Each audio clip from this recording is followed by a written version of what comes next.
Hey guys, welcome back to the channel. So listen, I mentioned this a little bit in my last video and I just want to touch base on it in this video. Listen, who you marry matters. I'm telling you, who you marry is important, very, very important, because I'm telling you, based on Job 2 verses 9, it says, his wife said to him, "Are you still holding on to your integrity? Curse God and die."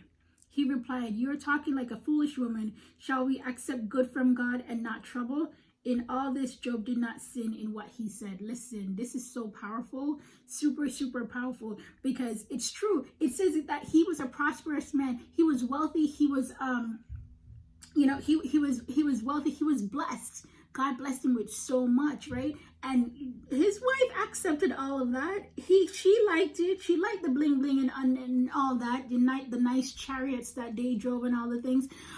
And I love what he says. He's like,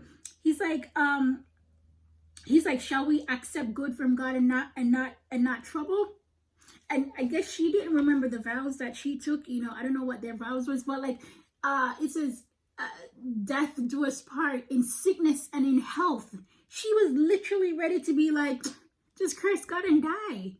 When you're going through a hard time, when you're going through a season of testing, it's nice to have your partner have your back.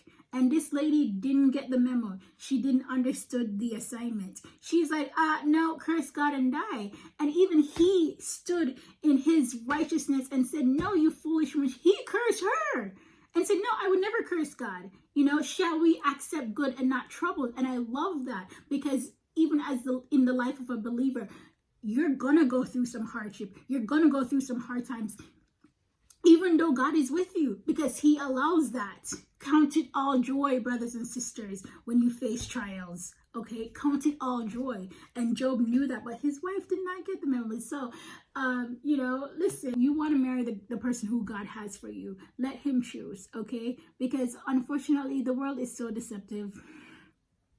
We live in a very deceptive world, and you need to know who's who. Okay, yes, you have discernment, but please, if God can choose where you go to school, and he could choose where you live, and he chooses what you do, he says, in all thy ways acknowledge him, and he shall direct thy path. Okay, so acknowledge him, ask him to help you in this area, because you do not want a partner that when things get a little rough, when things get a little shaky, they're like abandoned. They abandon you and just leave you in your suffering and tell you to curse God. Never, never, never, never, never, never. Okay, so you want to know that the person you are with and sharing the rest of your life with is on the same page, and will never tell you to do crazy things like that. All right, guys, take care.